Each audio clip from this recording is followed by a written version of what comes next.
4 years ago, I was stuck in a job which I didn't love, and today I thrive in my new career. If you want to know the exact steps how I did it, stay with me, so you can do it too. Welcome! If you're new here, my name is Kasia, and on this channel I am sharing with you all my tips how to get through a change. By the end of this video, you will know the exact steps which I took to change my career, so you can do it too. There are certain myths which you will hear about career changes. For example, you are too old to make a career switch. Personally, I don't believe in that. I was in my late 30s when I did it. At that time, I had like 15 years of professional experience. So it's possible and doable, and to be honest, I'm almost sure that I will do it again in the future. The next common myth is that you will lose everything what you worked for your whole life. And again, I don't agree with it. Of course, there will be certain changes, but the skills which you built in your car until now, until your current career, you can reuse them. I'm sure you will be able to reuse 16% of the skills which you have in your new career. It also depends what kind of switch it will be, but my advice when you will be choosing the new path, first check what skills which you already have can use. That's my advice. Was it risky? Yes, because at that time I didn't sign a very good offer in my previous field because I wanted to switch.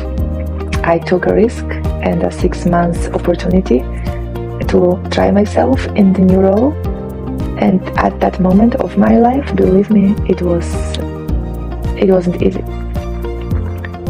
But from this point, I want to tell you that taking risks is essential, and if you want to build something new, if you want to change, the risk is always there, but it pays off.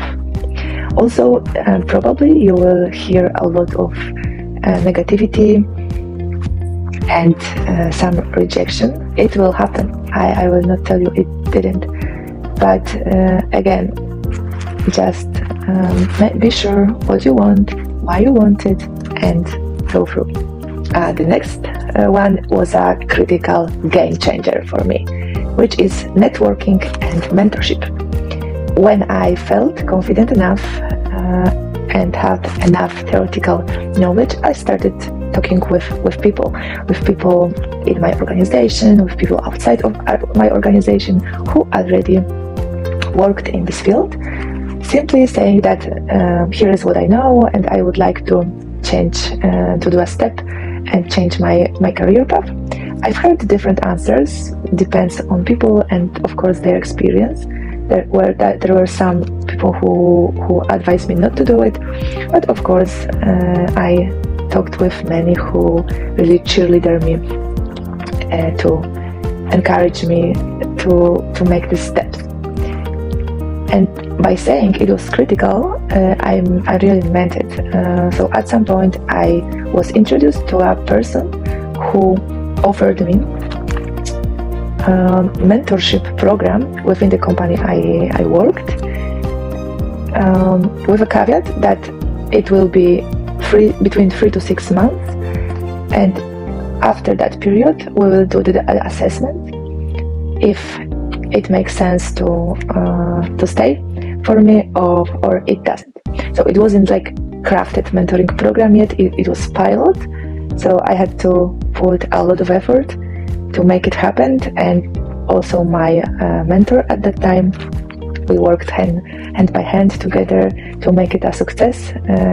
I put a lot of effort, but she also put a lot from herself. So Carolina, if you're watching this, thanks again. So what was my first step? It is simple. I listed skills which I have, also things which I like to do and I don't like to do. I also make an assessment that probably you've heard about it. If not, I will link it down below. It's a Strengths Finder assessment by Gallup.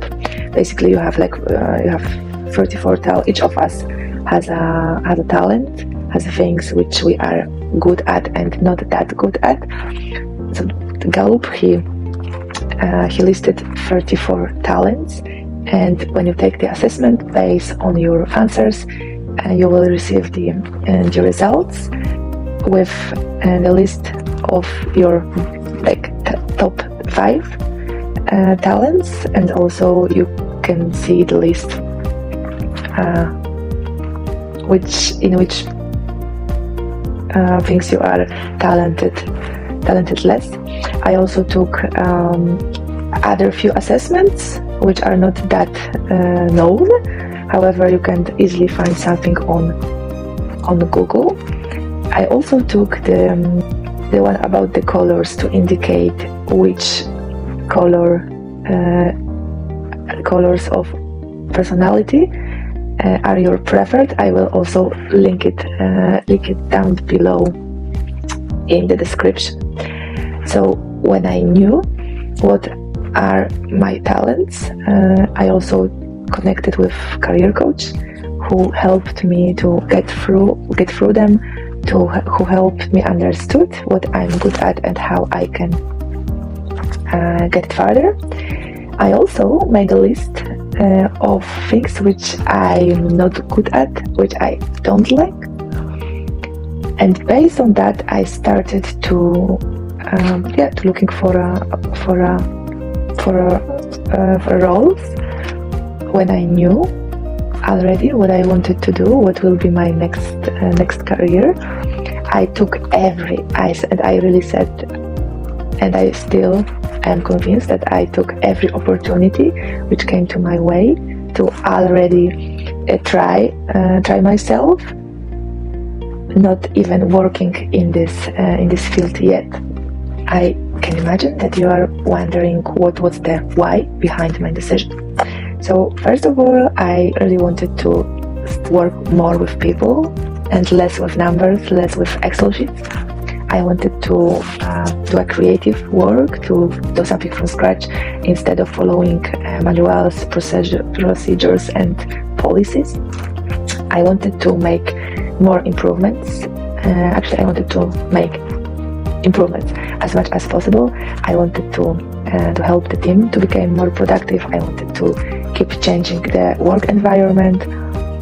And basically that was my motivation to change. Before I made a move, before I even made a decision to change, I took a few assessments and read many books. As I mentioned before, it was Strengths Finder by Gallup and Insights Discovery, which if you work in corporate, probably you know what is it. If not, I will of course link it down below. There were 2 books which I really remember changed my way of thinking. The first one was The Power of Self-Confidence by Tracy, and the second one was Mindset by Carol Dweck.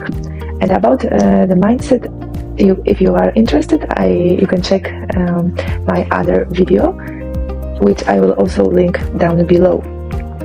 The other ones are much more related with my current job or with the switch which I had to do.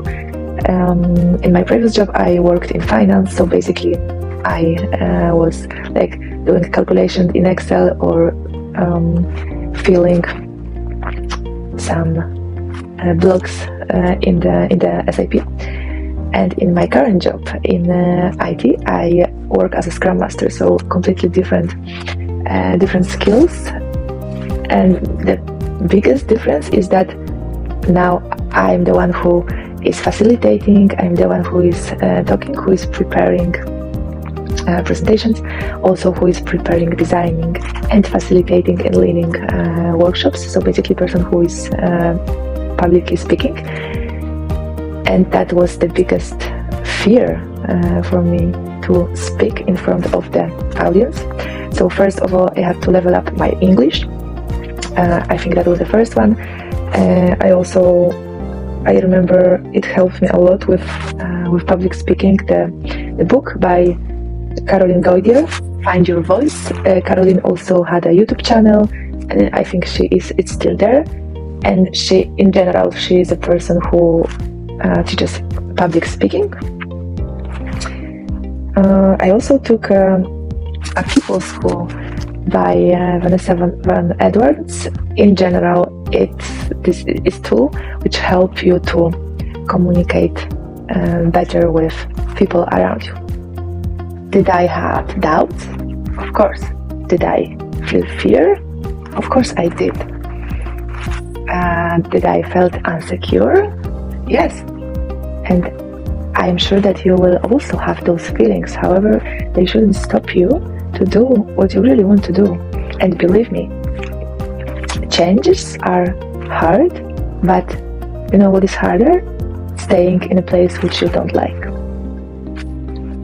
It's been 2 years since I made the move, and sometimes I still feel that there is a lot for me to learn, and it is, but I will make it step by step.